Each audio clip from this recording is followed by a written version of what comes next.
오늘 11시가 충청. 충청? 자, 새누리 석권 끝. 아니 딱 충청 딱 두 개 하기로 했잖아요. 뭐야? 이인재, 이해찬. 보죠 뭐. 이인재 논산의 아들. 예. 도대체 몇 선이야? 씨, 논산에서.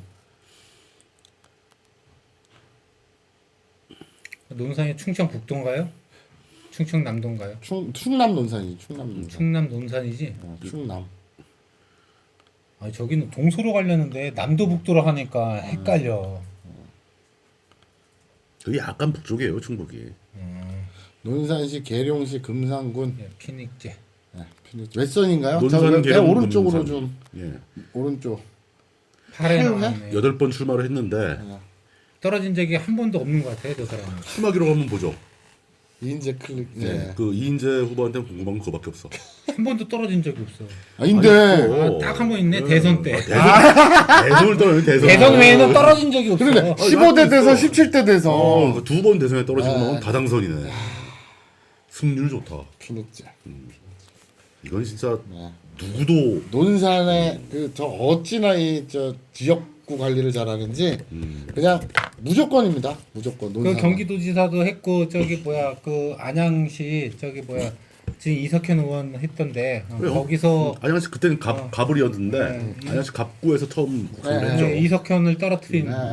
그리고 또 우리가 지금 저 피닉제 하면서 그 정치 짤방도 그렇고 온갖 비웃음과 조롱의 대상이지만 사실 출신은 저 YS 때 그 노동부장 그 저기 또 노동 그쪽을 했고 그거 잘해서 저- 그 경기도지사 할 때 인기 좋았어요. 아니 그리고 저 뭐죠? 청문회 스타가 그렇지, 스타로 그- 출범했죠. 그러니까 저- 노무현하고 같이. 그 인권 변호사, 아니, 노동 변호사인가? 아무튼 그쪽 출신 아닌가? 음. 그러니까 그 민주투사였어요. 근데 그거- 그때 이제 또 노무현의 그 뒷담화를 보면은 그 새끼는 그때부터 얍삽했다 이거야.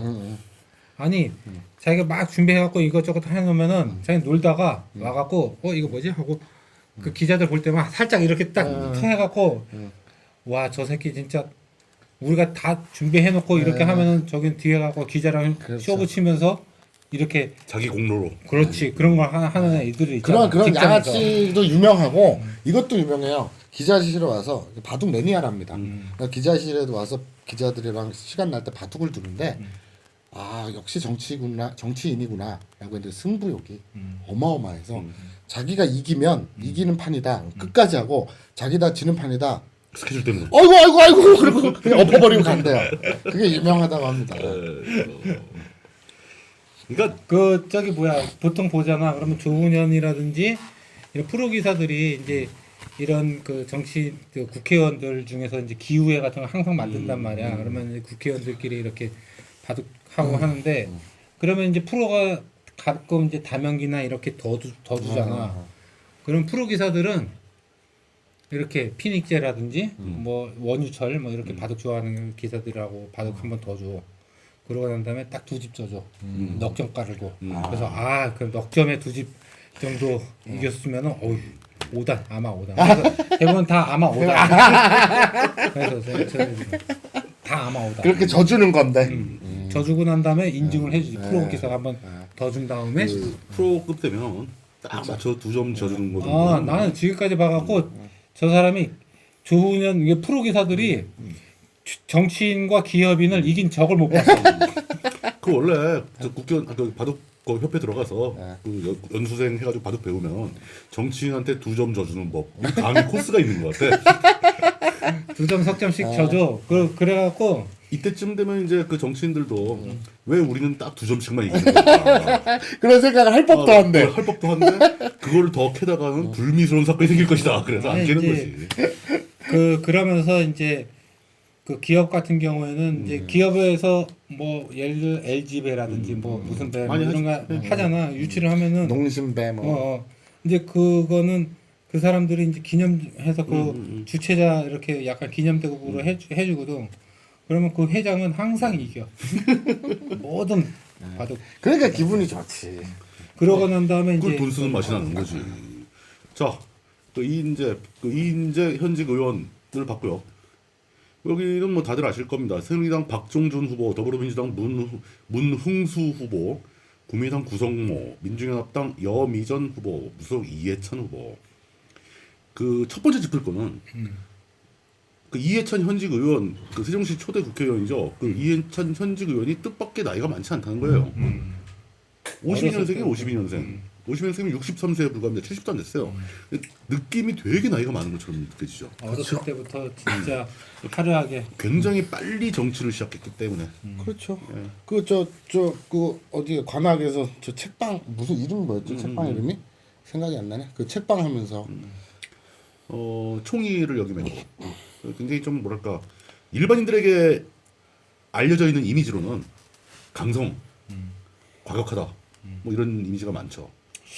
저기 PD 분에게 한번 물어볼게요. 이해찬에 대한 이해찬 하면 느낌이 어떻게 듭니까? 세대적으로 약간 보면은 좀 더 쉬운 것부터 저 이해찬과 이회창을 구분을 하십니까? 예, 그 이해찬 의원에 대한 이미지.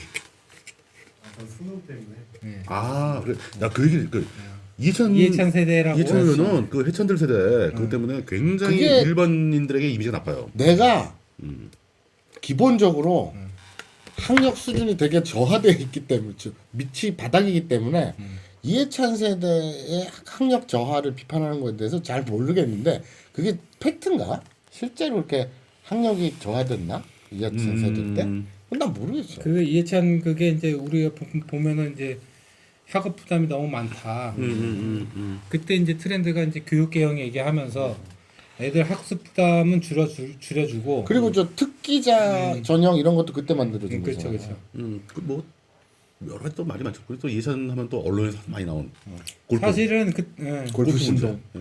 근데 골프 그거는 그냥 뭐그 까식으로 넘어가더라도 이건 이제 정책적으로 어떻게 보면 큰 그런 거니까.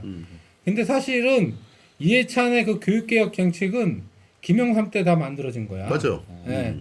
그때 이제 거기서 다 세계화, 뭐 국제화, 뭐 이런 분위기 속에서 글로벌 스탠다드 한 그래서 미국식 어떤 입시 제도 이걸 많이 하려고 그랬지. 그게 이제 이 대목에서 제가 이제 떠오르는 중요한 핵심 내용은 계속 정치에 관심을 가지고 정치적인 문제를 분석을 하고 정치인들이 욕 먹는 거, 정치인들이 칭송받는 거 이런 걸 분석하다 보면 뜻밖의 그 칭송과 비난도 운빨인 것 같다. 그러니까 그 비난과 칭송의 타겟이 항상 조금씩 빗나가요. 지금 방금 얘기한 대로 그 교육 정책은 김영삼 때 만들어진 걸로 이해찬이 욕을 먹은 거고 이해찬이 단지 관공 드라이브를 건 거밖에 없고 반대 케이스도 있죠. 그러니까 비난 칭송도 마찬가지. 자기가 받을 자격이 없는 칭송을 막 받는 사람도 있고. 아다리가 맞아서. 근데 우리나라 교육부 장관은 한 번도 칭송을 받은 적이 한 번도 없어. 그럴 수밖에 없어. 예를 아니, 들어서 근데 그 많은 교육부 총리 중에서 유난히 이해찬과 더 심하게 그걸 욕을 욕먹- 먹으니까. 그때는 왜냐하면은 그 뭐 학력 저하라는 문제 예를 들어서 문이과를 거의 없애고 또는 뭐 교차 지원도 하고 그러다 보니까 뭐야 미적분 모르는 애가 이공계 들어가고 막 이렇게 하고 맞아요. 이제 그렇게 한 입시 제도를 만들었기 때문에 그런 건데 솔직히 저것도 있어요. 미국 같은 경우는 적분을 모르고 대학 들어가는 애 대부분이야. 대부분 원래 그걸 걔들은 교육 기본이니까. 그렇지. 근데 그 교수들 입장에서는 과거 예비고사 학력고사 시절에 그러니까 뭐 미적분 같은 잘하는 애들 봤다가 수능사에 들어왔는데 애들은 진짜 아무것도 모르더라 이러면 짜증이 나죠. 거기다 제가 느끼기에 학부모들의 입장에서 학부모들이 이해찬 총리를 싫어하는 것은 당시에 수험생 학부모들이 싫어하는 것은 어떤 제도를 추진한다. 그 얘기한 대로 심지어 이해찬 때 만들어진 완성된 것도 아니잖아요. 앞에 만들어 놓은 거. 그걸 이걸 갖고서 밀어붙여야 되겠다라고 했을 때 다른 총리 교육 총리들은 반대 의견을 들어요. 그래서 그래? 그럼 반대인가? 그리고 약간 액션을 취해주는 거죠. 그렇다 해서 뭐 의견을 반영하진 않아. 좀 미루거나 이렇게 주저주저 하거나 이런 모습을 보여. 그리고 다시 또 쓱 내밀고 이런 식으로 간다는 거죠. 이해찬 누가 뭐라고 막 하면 치워! 그러고 그냥 가버린다는 거죠. 그러니까 이게 결국은 이 사람이 무슨 짓을 했는가 안 했는가 문제가 아니라 스타일의 문제다. 태도의 문제 아니냐. 에티튜드의 문제. 네, 에티튜드의 문제다. 그러니까 이거는 에티튜드를 가지고 정치인을 비난하고 말고 이거 사실은 저도 아까 얘기하다 말았는데 박영선 의원 비난받는 거에도 이런 부분이 있어요. 무슨 얘기인지 와닿네. 예, 네. 그분이 어떤 일을 잘하거나 잘못한 게 아닌데 그거를 전달하는 과정에서 이쪽에 그 전달을 받는 입장에서는 에티튜드의 문제가 훨씬 크게 다가온다. 네, 그렇죠. 나를 무시하는 것 같다, 뭐 이런 느낌. 그 이게 정치인을 바라볼 때 우리가 과연 그 에티튜드로 호를 평가하는 게 옳은가? 저 이거 굉장히 중요한 문제로 생각합니다. 그리고 이해찬 같은 경우에는 그 이번에 문재인 전 대표가 광주 내려가서 그 대화를 할 때도 친노 패권 뭐 호남 홀대 이거 나 너무 억울하다 이 얘기를 하면서 이제 이 얘기했죠. 한명숙 이해찬 대표 때 뭘 했느냐. 그리고 이해찬 같은 경우에는 맨날 사퇴하기 바빴잖아요. DJ 때 전략통이었단 말이에요. 그래서 계속 친노 노무현 때부터 총회하고 그 다음에도 전략통 맡았는데 친노 그것 때문에 그 문재인 이번 대선 때 그 친노들이 다 그 백의종군 선언하고 그리고 이해찬도 뒤로 빠졌죠. 사퇴하고.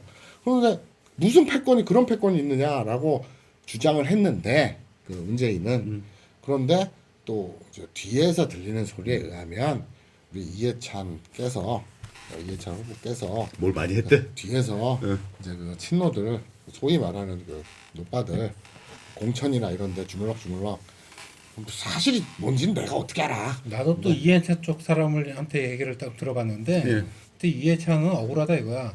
일단 한명숙한테 그냥 이름을 했다 이거지.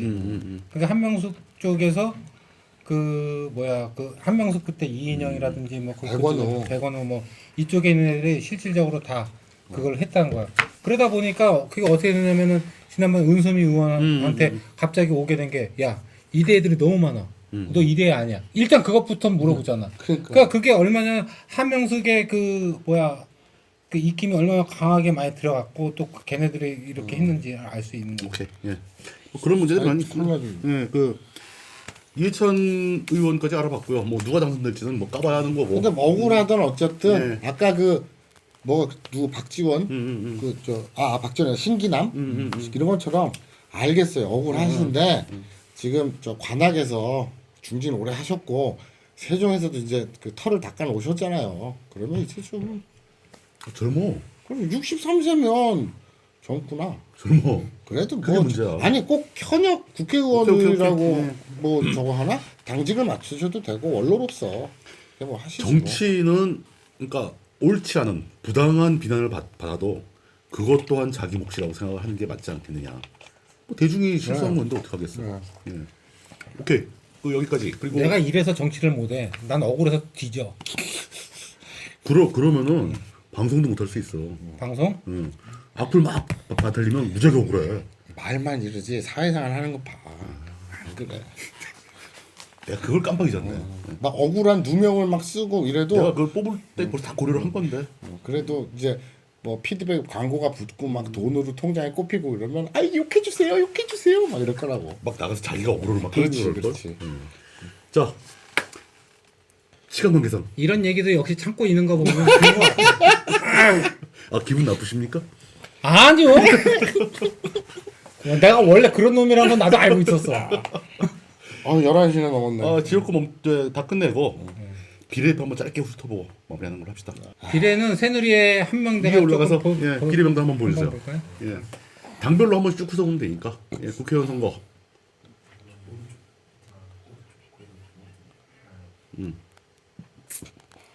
전체 당별로 오케이. 당별로 봅시다. 예. 여기서 보면은 이정명 후보가 있어요. 예. 이분 한번 볼까요? 이력 경력. 리더십 강사. 예. 육군사관학교. 아니 공직 선거는 없죠. 비례니까. 비례는 다 공직선거 전혀 없을 거예요. 저분 보면 육군 대령이고 예. 이제 리더십 사관학교 대표 이러고 있잖아요. 이름이 이정명이죠. 이정명 리더십 사관학교 대표. 자기 이름을 딴 학교네요. 저분이 왜 됐냐면은 그것도 2번이면 거의 그냥 남자 1번. 1번 원탑이잖아. 왜 원탑이죠. 원탑이 그러니까 무조건 됐을까요? 되는 거야. 대령인데 예. 저 사람이 장군도 아니고. 장군도 아니었는데 예. 저 사람이 사연이 있는 사람이에요. 어떤 사연이요? 저 사람이 그 전방 그쪽에서 그거 하고 있을 때 지뢰가 터진 거야. 거기서 지뢰가 빵 터져갖고 부하가 지뢰에 터져갖고 이제 넘어졌을 때 다쳤겠지. 예 다쳤을 때 저분이 야 다른 애들 위험해 가지마 하고서 자기가 딱 가다가 자기도 빵 하고 그 다리를 잘렸어. 절단. 예, 그 부하를 구하러 가다가 다리 잘렸어. 그러니까 자기도 잘리니까 다른 부하들이 올 거 아니야, 그지? 오지 마, 오지 마, 내가 갈게. 나 혼자 간다. 딱 해갖고 혼자서 빠져나오고 그 다리를 다친 다친 상태에서 다친 상태에서 피자까지 피해자 끄집어냅니다. 꽂아가고 그래서 군인 정신이네 진짜. 완전 군인 정신에 그걸로 나온 사람 예우 차원에서. 그러니까 저 사람은 그때 당시에 중령이었단 말이야. 근데 다리를 잘렸으니까 예편을 해야 되는데 이제 거기서 나름 명예로? 명예 그걸 하기 위해서 대령으로 이렇게 해주고 그렇게 했었죠. 거기서 이제 그 사관학교 교수로 이렇게 해갖고 예편을 한 거지. 근데 뭐 물론 저분에 대한 디스는 아닌데 갑자기 떠오른 게 있어요. 제 군생활 경험 때문에 얻은 하나의 철칙 중에 하나인데 군대에서 벌어진 모든 사건은 그 진위를 뚜렷한 증거가 있지 않은 저는 안 믿어요. 예? 예? 군대에서 벌어진 모든 사건에 대해서 예. 진짜 눈앞에서 진짜 그 포샵칠이 안 되어 있다는 인증 마크가 붙은 사진이 있거나 아니면 현장에 뭐 어떤 흔적이 있거나 이런 거 아니면 전 믿지 않습니다. 근데 이 사람 미담에 대해서 내가 조금 그래갖고 막 이렇게 좀 조사를 해보니까 거기에 대한 뭐 반론 같은 건 거의 없더라고. 물론 그렇죠. 아, 그 저 사람들이 반론 안 해요. 철원이었나? 군대에서 거기가 거기는. 철원이었나? 아니, 예전에 어딘지 모르겠는데. 강제구 소령이라고 알죠. 예. 강제구 소령 유명하죠. 사건. 그 지금 교과서에 실린 사건입니다. 그 사건도 실상은 많이 다르다라는 얘기를 그때 현직에 있던 분한테 들은 적이 있어요. 아니 그 내 친구가 철원에 그 전방에 그 저 군대를 나왔는데 거기는 부대 안에 그 기념관이 조그맣게 하나 있어요. 그 북한과 이어지는 다리가 있는데 개울이 있고 거기로 실제로 간첩들이 무장 공비들이 이렇게 기어갖고 개울 넘어 들어온 거야. 그래서 이제 경비를 쓰다가 그거 본 거지. 그래서 수류탄 투척하고 갈기고 작살을 크레면을 터뜨리고 작살을 했어. 그래갖고 한 명 잡고 다 도망간 거야. 저 무장 공비들이. 그래갖고 이제 그 잡아놓은 그 무기들하고 이제 노획품, 전리품들 그런 걸 진열을 해놨어요. 그리고 벽에다가 그 장면을 그림을 그린 건데 이제 수류탄을 던지면 개울에 있던 물이 이제 터져서 올라올 거 아닙니까? 근데 처음에는 이제 실사로 그렸대요. 그러니까 가장 실제와 근접하게 사단장이 딱 너무 물 기둥이 너무 얕은 거 아니야? 그래갖고 진짜 상상도를 그린 거지. 점점 커지는 거지. 그 강에서 이제 용이 승천하는 듯하게 이렇게 그렸더니 이제 사단장이 이렇게 오더니 이거 너무 과장된 거 아니니? 그래서 한 중간으로 그러니까 그 그림을 3번을 고쳤다 그러더라고. 뭐 그런 거죠 뭐. 아, 근데 또 근데 누구 한 그래. 명만 한번 보죠. 조금 올려갖고 저기 저 문진국 그 후보 같은 경우는 이제 노총 배려, 노총 배정. 여기서 7번 같은 경우가 최은혜 씨가 5번으로 들어갔네. 예. 저 인간. 그 신보라. 신보라. 신보라 하기 전에 최연의 욕 좀 하자. 아이 개. 왜 욕을? 그러니까 내가 욕하자 그래서 그렇게 좀 진짜 직물적으로 그렇게 욕하자니 0.3초에 그냥 자동으로 욕이 나오면 안 되지. 생각을 좀 하고 해. 생각을 하고. 그러니까 진짜 욕하자 그래도 직관적으로 이게 아니라 비판하자는 얘기죠. 그러니까 코레일 사장하면서 이제 그 공기업 시원하게 말아드시고 그 박근혜 정권의 그 박근혜 딸랑이로서 정말 충실하게 노동자들을 박해한 개년. 신보라는 이제 청년비례 몫으로 그렇죠. 이게 배정이 됐죠. 33살이고 근데 유부녀예요. 그게 왜 중요해? 여태까지 우리 다루는 후보 결혼했다 뭐 독신 여부 가린 적 한 번도 없어. 근데 뜬금없이 왜 유부녀냐면은 남편이 지금 출마야. 남편도 의원 후보예요? 예. 총선 후보요? 예. 그런데 그런데 이제 재밌는 거는 와이프는 당선됐네? 예. 그러니까 부부 국회의원이 산생될지도 몰라. 남편 그런데 어딥니까? 저 신보라가 이제 청년 대표로 해갖고 하는데 저 이력이 뭡니까? 청년이 여는 미래 대표 뭐 이렇게 돼 있잖아. 청년 고용협의회 위원. 근데 사실은 저런 청년 여는 미래 대표는 뭐 한 2-3명 이렇게 같이 그렇죠. 뭐 그런 좀 거. 커플로 넣어준다거나 뭐 이런 식으로 하죠. 근데 공천관리위원회 그 형이 남편의 형이 공천관리심사위원이야. 그 문제 한번 됐었잖아요. 네. 그래갖고 이렇게 된 거지. 그러니까 내가 지난번에 보니까 신보라 이 청년 비례를 누구야 그 더민주 같은 경우에 청년 비례가 문제가 있었잖아. 그 상대적으로 이게 문제 없는 것처럼 얘기하는데 거기에 비하면 여기에 비하면 거기는 아무것도 아니야. 그렇지. 근데 여기는 완전히 직접적인 그건데 하나 조명 못 받고 말도 안 나오고 지금 가고 있는 거 어처구니 없다 이거지. 9번 전희경은 보지 않아도 예. 자유경제원 사무총장인 거 보니까 그렇죠.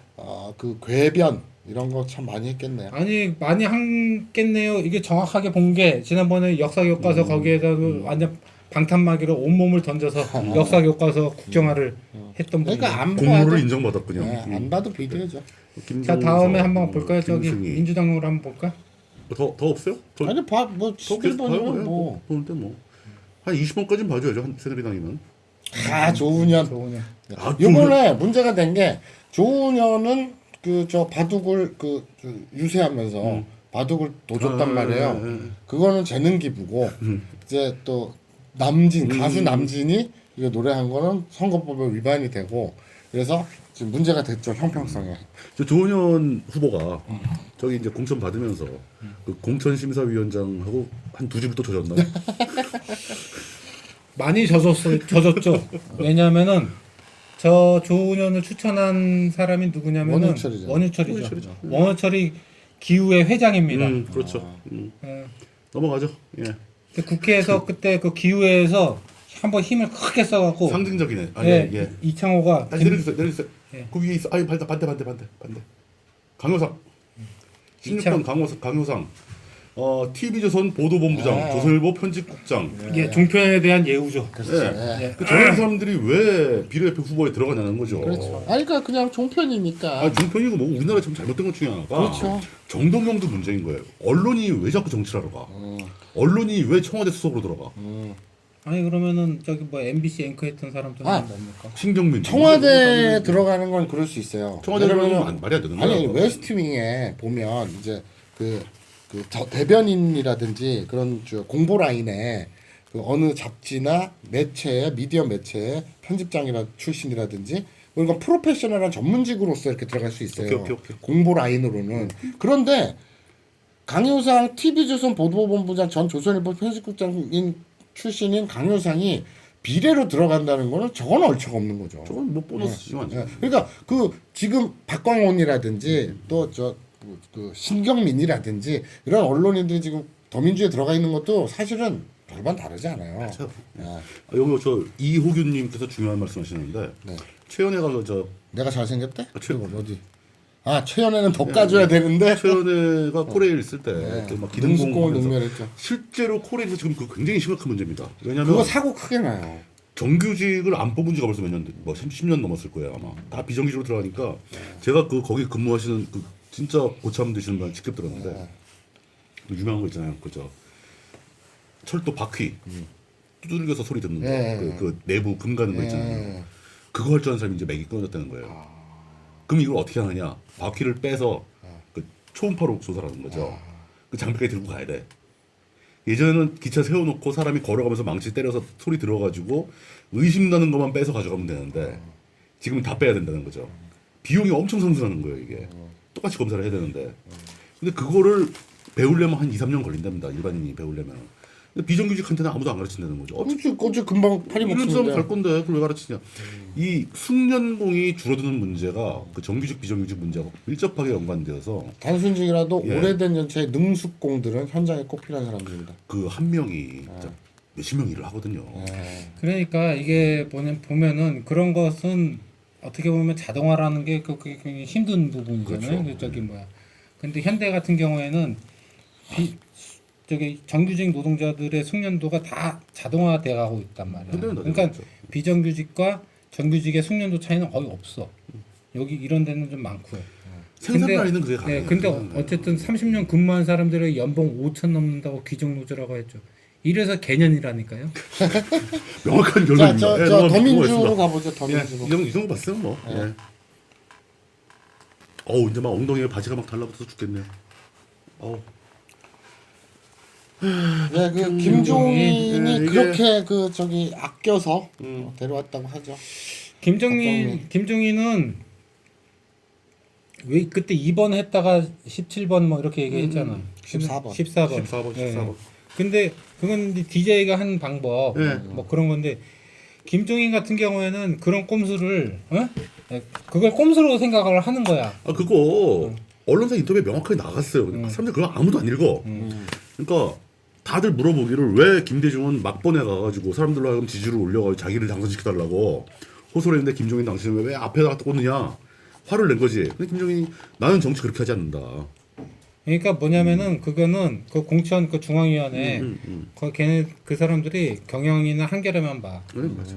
그러니까 거기서 바로 그렇게 왜 2번 하고 그냥 까댄 거야. 거기 기자가. 그러니까 이건 나쁜 건가 보네 하고 그냥 깐 거야. 그러니까 김종인 입장에서는 막 도는 거지. 짜증이 나지.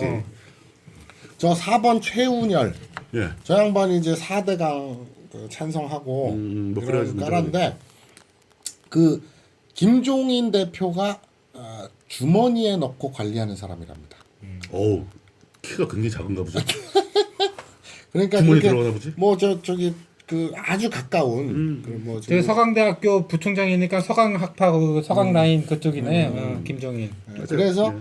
이제 그 4대강 찬성자고 새누리에 꽂아도 전혀 어색하지 않은데 이제 지금 4번으로. 이호균님이 저기 뭐야 자동화 공정이라 하더라도 리페어 공간을 가면 차이가 많이 나요. 네, 바로 그거죠. 그냥 일반적인 상황을 제가 얘기를 한 거고 아까처럼 리페어 부분에 대해서는 아까 그럼요. 얘기를 안 예. 하고. 그걸 자동화 공정 근데 자체. 이호균 이 양반이 새누리고 일배입니다. 그렇게만 이해하시면 돼요. 저기 그 이호균님 정치가 수상하지. 뭔가 아는 사람이야. 뭔가 아는 사람이야 이분. 아니야 내가 볼 땐 그냥 노빠 같은데. 아니야 이분 그래? 이분 그 뭔가 와중에- 아니 이분 뭔가 기능장일 것 같아. 기능장. 알고 봤더니 그냥 대목장이야.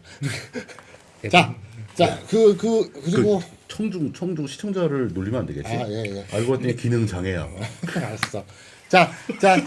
좀 내려가 주세요. 죄송합니다. 절대 네. 농담입니다. 이철이. 이철이 당황했어. 이철이 시청자 많이 놀리다가. 보여주세요. 8번 이철이. 예. 이철이 저 사람 저기 왜 가 있는 거야 도대체? 그 비례죠. 난 정치 평론가가 들어가는 건 아니라고 봐요. 그러니까 이거는 저거야. 그 스포츠 중계 해설가가 갑자기 유니폼 입고 뛰어들어간 거야. 저는 뭐 그럴 수 있다고 봐요.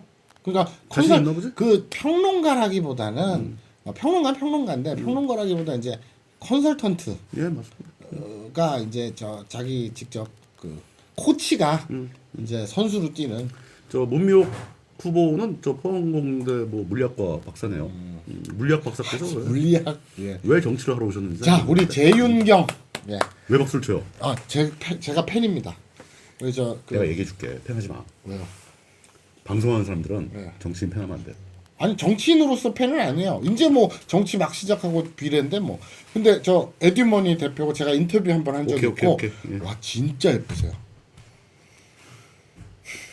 왜? 얘는 지금 팬 뭐야? 이게 나는 알아. 뭐야? 올려주세요. 내가 잘못했어? 그리고 저분이 A, B, C 그룹에 있어서 칸막이로 있어 완전히 떨어질 줄 알고 자기 페이스북에 썼는데 이제 그 중앙위에서 난리가 나면서 투표를 해갖고 당선권이 9번으로 넘어갑시다. 되신 분이죠. 네, 넘어갑시다. 저분은 우리 같은 사람에게는 반드시 있어야 될 분이죠. 그렇죠. 왜냐? 채무를 불태워 주시는 리버럴님 혀에 필러 맞은 듯 힘드시나 보다. 다들 발음이 세시는 듯. 우리 혀 운동 좀 하고 눈 좀 똑바로 뜨고. 저기 김한길 보좌관 출신으로 아는 데는 이철이 얘기하는 겁니다. 예 맞아요. 넘어갑시다. 재은경 저 얘기는 해줘야지 왜 저 사람이 그렇게 됐는지에 대해서 이제 저 사람 같은 경우에는 우리나라 이제 고금리 네, 그래 맞아요. 그리고 이제 그 뭐야 그 사채 그리고 그러니까 광고 뭐 삼금융권 이런 거 광고 너무 많이 하고 이재율이 어마어마하게 비싸고 사채.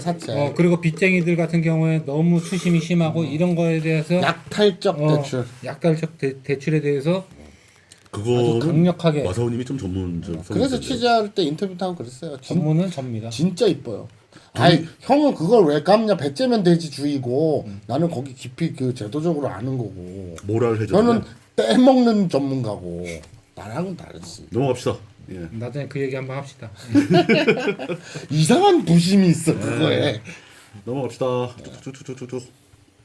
자, 이 정도 되면 슬슬 이제 민주당도 이제 위험권으로 들어가는 거죠. 그렇죠. 예. 이제 끝났네. 못 붙네. 저 15번, 21번은 됐고.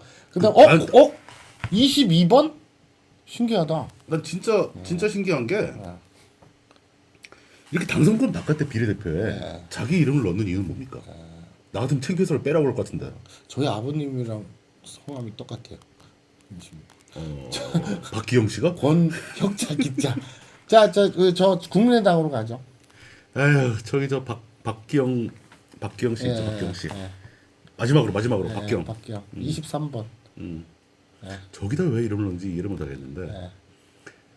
청와대 정보과학기술보좌관 있죠. 이 직함을 듣고 뭐 떠오르시는 거 없으세요? 떠오르는 거 없으세요? 정보과학 기술 분야가 IT? 그 노래 그 PC방? 저 DJ 때 PC방? 모르겠어요. 뭐죠? 황금박쥐. 아 바다 이야기. 황우석 때. 아. 그 황금박쥐의 박이 저분입니다.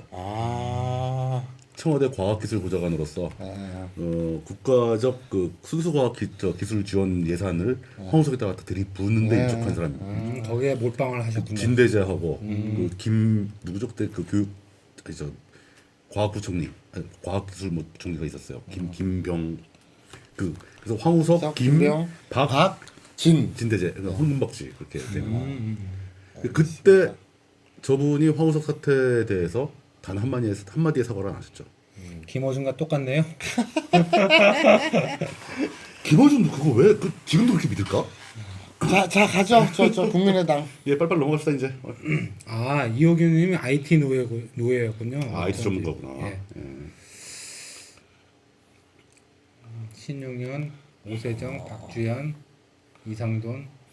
이상돈. 야, 이쪽은 그냥 그저 이과 당직 이런 분위기였죠. 네. 박선수. 그렇죠. 까지만 보면 돼요. 여기 예, 두 더 번까지는 볼 필요 되겠네요. 없습니다. 네. 저 여기에 보면 이과 당직인데 이 당직도 다 안철수 라인으로 채워진. 자 다음 정의당 비례는 좀 할 얘기가 좀 있을 것 같은데. 아까 저도 이 형의 그 우리 리버럴 형의 의견이 맞는 게 그때 이제 1번을 그죠 인천연합의 이정미 부대표가 아니라 누구였죠? 그죠 밑에 보면 있어요. 밑에 너 10번 아니 그 지역구로 나왔잖아. 지역구로 나왔던 그 누구였지? 이름이 갑자기 생각이 안 나. 그분이 만든 게 더 낫지 않았을까? 저도 그런 평가에 전 동의를 하고 동일하는데. 그리고 이 형이 줄기차게 주장하는 그 김종대가 무슨 군사 전문가야랑은 반대를 합니다. 그게 그 대중이 인식하는 게 영 터무니없는 것만은 아니니까 그 대중이 인식하는 것과 다른 이야기를 할 때 항상 근거를 이야기하자. 이게 우리 방송에서의 철칙이다. 자, 권은지 씨, 김어준님이 정확히 뭘 잘못하신지 아시는 분. 그랬더니 밑에서 황우석 실드 쳤던 일. 음모론. 두 분이 아주 정확하게 그냥 그 꿰차시고 말씀이 계시네. 맞습니다. 김영. 예. 네. 청년 비례 어떻게 생각하시나요, 마사오님? 김영 어떻게 생각하십니까? 청년 비례. 어떤 청년 요거 비례 뭘 얘기하는 거야? 올려주세요. 청년 비례 뭘 얘기하는 거야? 모르겠는데. 청년 비례 자체를 어떻게 생각하는지 물어보죠. 그러니까 어떤 당의 청년 비례 얘기하는 거야? 아니면은 청년 비례라는 그 청년 비례라는 제도 자체를 얘기하는 거예요? 내리세요. 내려보세요. 지금 보면은 저분이 청년 비례 자체에 대해서 어떻게 생각하냐 물어보는 것 같아요. 김영. 그래요? 예. 청년 비례는 그러니까 비례대표 청년 비례가 중요한 게 아니라 비례대표의 취지를 생각해 보면 그러니까 그 정치인처럼 어떤 지역구에 나가서 당선되기는 힘들지만 그 국회에서 일을 할 필요가 있는 어떤 뭐 장애라든지 소외계층이라든지 뭐 직능이라든지 전문가 그룹이라든지 이런 것처럼 청년 비례도 반드시 필요하죠. 왜냐면 지금 자꾸 우리나라가 현실적으로도 고령화되어 가고 초고령화가 되어 가지 않습니까? 그러면 청년들을 대표할 어떤 정치 세력이 필요함에도 그것을 이제 그 자기들 자체로 뚫고 일어나서 하기는 힘드니까 그러니까 청년 비례나 이런 걸 좀 넓혀줄 필요가 있죠. 그렇기도 하고 지난번에 내가 김강진 의원을 한번 인터뷰를 잠깐 한 적이 있었는데 뭐 길게 한 건 아니고 뭐 물어봤어요. 청년 비례로 대표로서 네가 한 게 뭐 있냐. 근데 이제 청년 정책 따로 이렇게 할 거라고는 사실 뭐 별로 없어. 실제로 없죠. 근데 물론 뭐 부분적으로 뭐 청년 뭐 이런 정책이라는 걸 청년 비례가 할 수도 없고 뭐 국가 아젠다 되지도 않을 뿐더러. 그런데 이제 예를 들어서 청년의 세대에 걸쳐져 있는 여러 많은 문제들이 있다 이거지. 거기에 가령 군 사병 문제 이러면은 청년들 같은 경우 군대 갔다 온 지 얼마 안 됐다거나 뭐 이럴 경우에 거기에 대한 군 사병 문제와 관련된 어떤 그 군에서의 그 사병들의 어떤 인권 개선, 인권 뭐 처우 개선 이런 문제 더 민감하다 이거지. 그러니까 국방할 때는 무기나 뭐나 이런 거에만 신경 쓰는 게 아니고 사병들이 실제 생활하는 거 이런 또 김원진이 그걸 많이 했잖아요. 예 김광진이가 또 군인들 다 청년들이니까. 그렇지. 예. 뭐 그런 거 의미 있고 저는 오히려 그런 이제 청년비례를 뽑게 되면 청년비례가 진짜 해야 한다는 일은 국회에 만약 청년들이 있다면 청년들의 목소리를 듣는 일이죠. 청년단체 이런 애들이 찾아가기가 쉬운 사람이 있어야 된다는 거지. 그렇죠. 그래서 당의 그 정책에서 그걸 목소리를 이걸 전달하는. 이렇게 토스할 수 있는 어떤 창구 역할을 해줘야 된다. 그렇죠. 그런 점에 청년 비례가 가치가 있는데, 근데 문제는 단순히 연령만 가지고 의석을 배정하는 게 그렇지. 과연 정당으로서 가치 있는 행동인가? 왜냐면은 그 진짜 한석이 가까운 판인데. 뭐랄까 그릇이라 그래야 되나? 그 저 능력, 음. 내공. 이런 내공, 거. 그 정치에 대한 인식이라든가 뭐 사회에 대한 인식이라든가 그런 게 있는 청년들이 그렇게 흔한가? 그러니까 마치 이거예요. 저 명문 구단에서 우리나라 야구 프로 구단에서 리틀 야구서부터 이제 그 뭐 축구도 그렇고 유소년 클럽 이런 거 안 키우잖아요. 그 투자를 해야 되는데 이것처럼 우리나라도 정당이 어릴 때부터 캠프 열고 어떤 그 정치적인 훈련을 그렇지, 쌓고 그렇지. 이렇게 해야 가르쳐가지고 되는- 뽑아야 예, 돼, 예. 가르쳐가지고. 그런 것들이 전무하니까. 이혁윤 씨께서 저기 김광진 의원은 솔직히 청년 비례라기보다는 예비군으로서 활동이 크셨다 이렇게 얘기하는데 예비군이 청년 맞아요. 근데 그것부터 그렇지만은 그 사람이 이제 상임위가 그 국방인가 네, 그쪽이었어요. 국방이었죠. 네. 국방이었기 때문에 특화돼서 잘했어요. 자기 활동반에서 생활을 거기서 하니까 경제 쪽이나 이런 자기 상임위가 거기서 그런 걸 한 거지. 오케이, 예, 청년 비례 너무 길릴 것 같고 이정미 후보는 인천연합 출신이고 김정은 나는 그래서 이정미 때문에 난 정의당 비례를 난 정당 투표를 안 합니다. 야 사람이 그래도 한때 몸담았던 넘어가겠습니다. 김종래는 군사 전문가가 아니고 예. 감이 아니고 만약에 저 순위가 조금이라도 바뀌어 조금 밑으로 조금 해주실래요? 추혜선이라든지 조금 더 올라가 주세요. 아 조금 더 그러니까 반대로 내려가 주세요. 아 조성주 조성주라든지 뭐 그 정도였다면은 난 했겠어. 정의당 했겠어. 근데 1번이 이정미야. 주사파야. 다른 데는 다 찍어도 저기는 안 찍죠. 그리고 또 이제 조성주가 그것도 지나치게 막 너무 이거는 직관적인 판단 아닌가? 이 라인은 저 그 어떤 지도부에서 자기들끼리 한 게 아니라 당원 투표에 의해서 된 거잖아요. 그러니까 어떤 의지가 개입된 게 네, 아닌데. 예를 들어서 그리고 또 보면은- 조성주가 어떻게 보면 6번이라면은 이제 배수진 그 마지노선에 단단한데 걸치지 12%가 그렇죠. 뭐. 네, 예. 그 4위에서 6위 사이에 걸쳐 있는데 조성주까지라고 좀 간단하게 걸쳐 있지 않겠습니까? 아니죠. 저기 2번까지 될까 말까인데 2번이에요. 네, 근데 조성주하고 4번 아닌가? 아니, 조성주하고 얻은표가 이정명하고 똑같아. 그렇죠. 그 룰상 그렇게 돼버린 거지. 룰상 그러니까 여성- 얻은표가 여성에다가 1번이 뭐 7,000표 받은 것도 아니야. 1,000몇 표 받았어. 저기 뭐야 조성주도 그 정도 받았어요. 조성주가 더 받았어 6번이. 그런데 이제 저기 여성표 뭐 저런 것 때문에 저렇게 된 거지. 그냥 조직표가. 오케이. 예.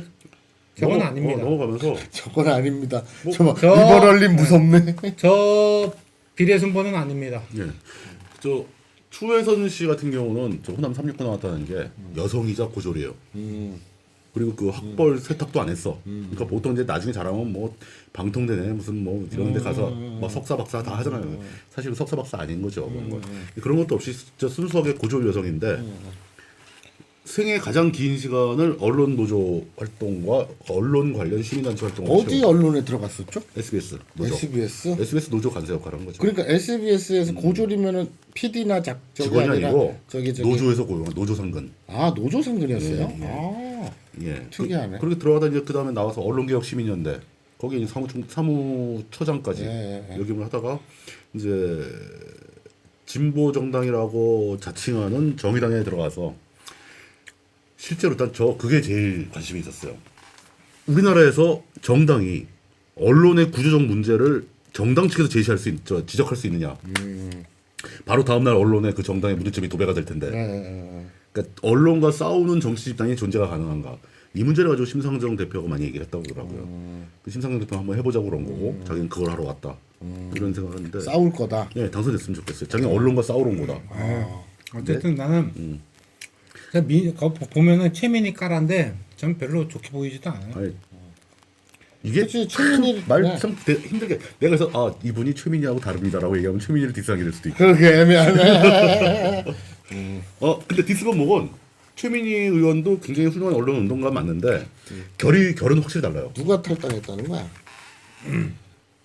정의당은 이호균님이 탈당했습니다. 누가? 저분이 아무 홍보도 안 했거든요. 그런데 단일화가 윤종호로 되고 나서는 경선방식에 문제가 많았다. 억울하 등등의 그 지역구에서 뭐 일이 벌어졌나 보네. 탈당하셨습니다. 아 이호균 씨.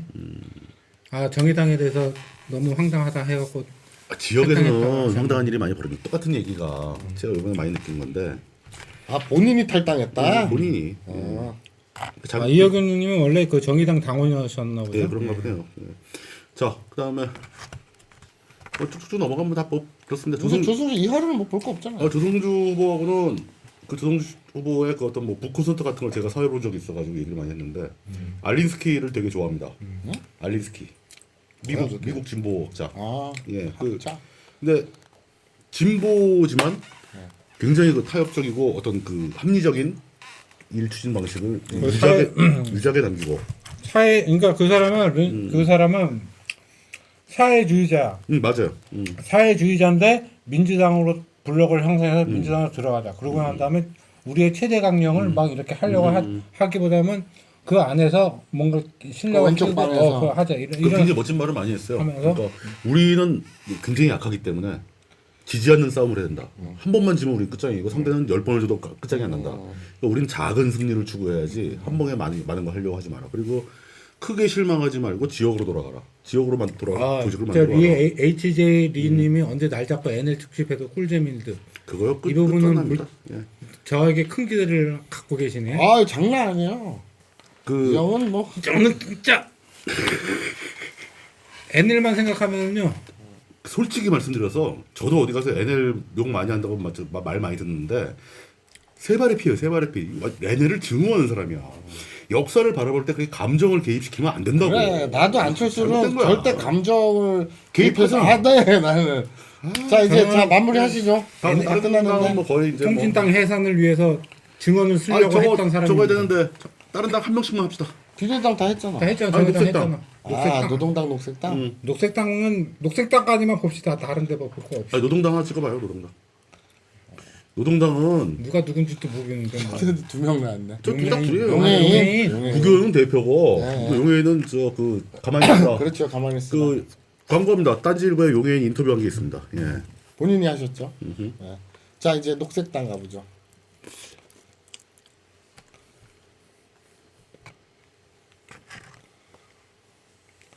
네, 황윤. 예. 저 녹색당은 자기네 당 강령에 의거해서 학력은 전부 일부러 안 적었네요. 예. 성적은 의미가 없다. 그렇죠. 그리고 또 이 녹색당의 특징은 비례대표에 당선이 되면은 돌아가면서 한다. 승계해서. 한명 앞사람이 사퇴하면 네, 승계하잖아요. 되니까 예. 그러니까 임기를 뭐 3등분해서 예, 승계시키겠다. 예, 뭐 이런 당력을 가지고 있죠. 재밌는. 굉장히 재미있을 것 같아요. 그 당직자를 추첨으로 뽑기도 해요. 예. 근데 이제 많은 분들이 오해하는 게 그리고 여남. 그 민주주의 제도 하에서 네. 선거 대신에 추첨으로 하는 게 없었던 일이 아닙니다.